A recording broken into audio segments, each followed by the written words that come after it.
So Khamzat has issues with the Chechen, Russian, and German gangsters in Berlin, and at the same time, Wack 100, the manager of Rapper the Game and Blueface, finally admit that the Armenian mob or Armenian power in Los Angeles had something to do with the death of Pop Smoke. So, what's really interesting about these two particular stories is that when it comes to the fight game and when it comes to the rap game, they are never away or detached from the underworld in one capacity or another. You got to remember, Don King, one of the greatest promoters of all time, came from a life of crime before he was a promoter. Also, how about Frank Warren? The same type of guy. He's been in situations before. He's been in the trenches, as the kids would like to say. But nonetheless, this is the type of world that combat sports, rap, and the underworld all have in common, is that there is always a get back when it comes to disrespecting a certain honor code system. And what do I mean by that? I'll give you an example. When you live in the gangster and underworld, you don't let anybody disrespect you in any kind of way. Meaning that the minute somebody violates you, you got to fire off on them. Otherwise, you're going to be perceived as a coward for a certain time being, where people are going to try to pick on you. They're going to try to constantly challenge you. And not only that, not let you live in peace. So sometimes there is a certain aspect of creating war in order for you to live in peace and harmony with whatever your goal or wishes and bucket list or goals in general. But nonetheless, the point that I'm trying to make is that when Khamzat Shamayev's beef with the Chechen German gangsters is this. It's partially political. Part of it is also very ideological. And let me explain. A lot of Chechens, even though Ramzan Kadyrov is popular among a lot of the MMA fighters that are from his country, he's not quite popular with the normal everyday Chechens that have lived in other places in the world or may have migrated to other countries. Now, why is that important to understand? This is where the Chechen German gangsters come into play. In other words, a lot of these guys are ideologically opposed to Ramzan Kadyrov for several reasons. A lot of it is religious. For one, a lot of these Chechen migrants that have moved to Europe and elsewhere around the world, such as Australia or America, they have to be in, how do I say this? In a certain ideological setting where it leans towards Sunni Islam. Now, for those of you that don't understand the difference between the sects of Islam or this and that, this is not the video for you. You can look and research that in other places. But this is quite important to understand the difference. Ramzan Kadyrov is a Sufi. Now, what is that in particular? I can tell you it's a lot different than the Sunni ideological setting, and of which I urge you to take a look at your own research so you can draw your own conclusions. But nonetheless, Chechnya is a Sunni-driven country, even though their particular leadership or head of state at the current moment of time, Ramzan Kadyrov, is a Sufi. But nonetheless, that is where the ideological settings start. The other thing is that he is in line with Putin, which, by the way, this is one of the biggest problems a lot of these Russian, Chechen gangsters that have migrated to Europe have when it comes to these particular type of men that are currently ruling the country. Also, let me get back to that in a second. Let's talk about Pop Smoke and Wack 100 saying that the Armenian mob went and put a hit on Pop Smoke, and let me tell you why.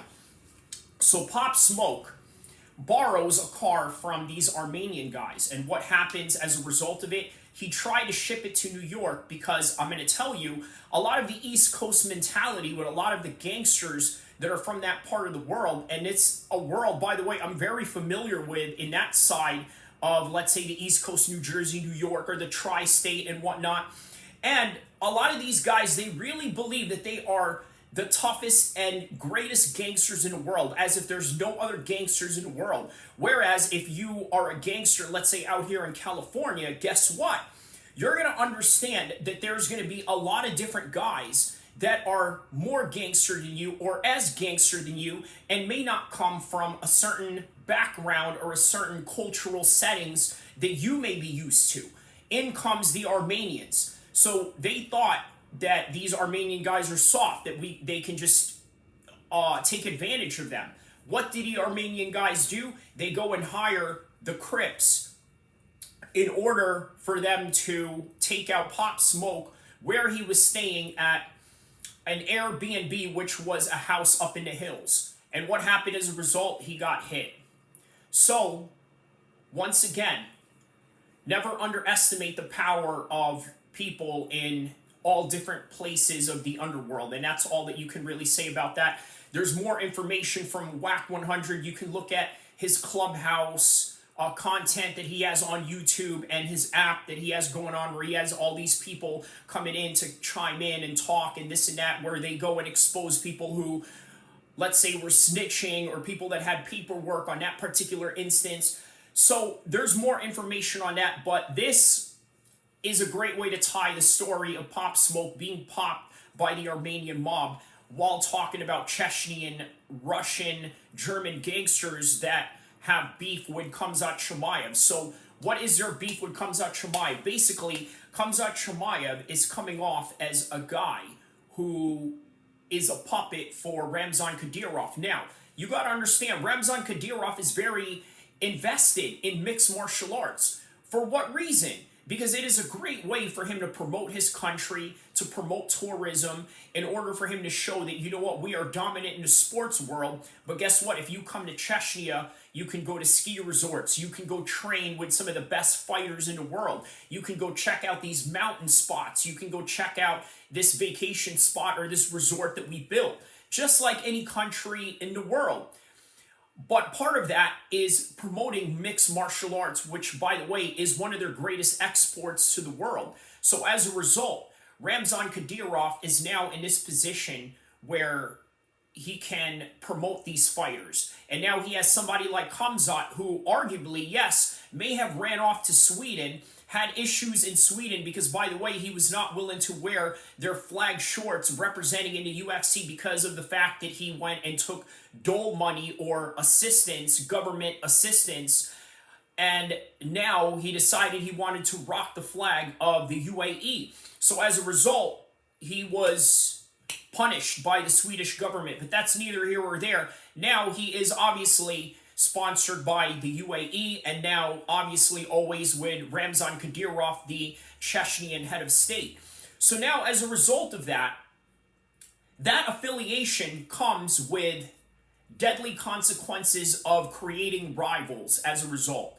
So what does that mean? It means that you're going to have guys that are going to be ideologically opposed, have varying interests or contrasting interests to the likes of Ramzan Kadyrov, if not the entire world government system in which they fall under the underground system of the honors among thieves system, as you say, right?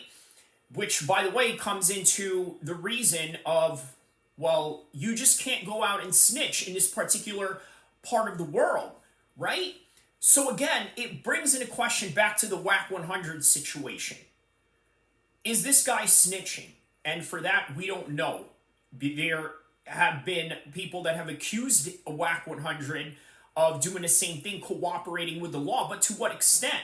Now, we don't know. Now, these have to be discussed by experts of people that understand the law or that can really differentiate between cooperating or, let's say, just circumstances of surveillance or varying moving pieces that we don't know anything about, nor should we jump into any conclusions. But back to Khamzat Chimaev.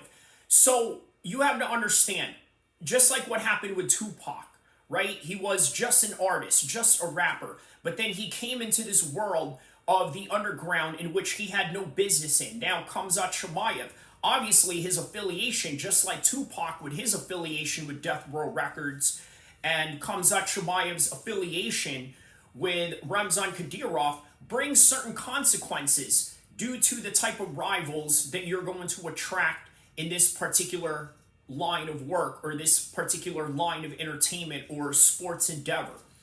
But nonetheless, you got to remember, mobsters, gangsters, and all types of people in the underworld have always been part of the mixed martial arts world, the boxing world, as the mentions of Frank Warren, also with the likes of Don King, as I've mentioned earlier in the content.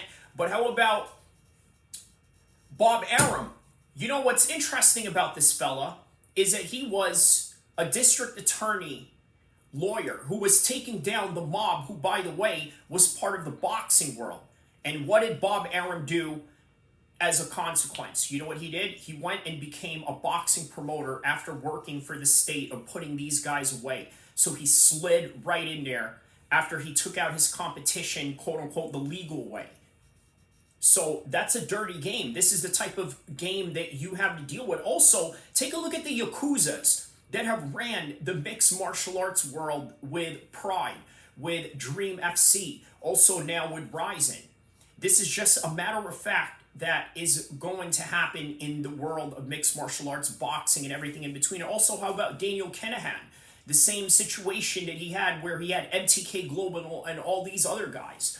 But I tell you what, this weekend, you're going to have Khamzat Shiraz taking on Liam Wilson. And by the way, this is going to be way more exciting than the UFC card. By the way, I'm going to cover both. I'm going to talk about it in the next video. I hope you guys enjoyed this one. Don't forget to like and subscribe. Let's just do a final recap.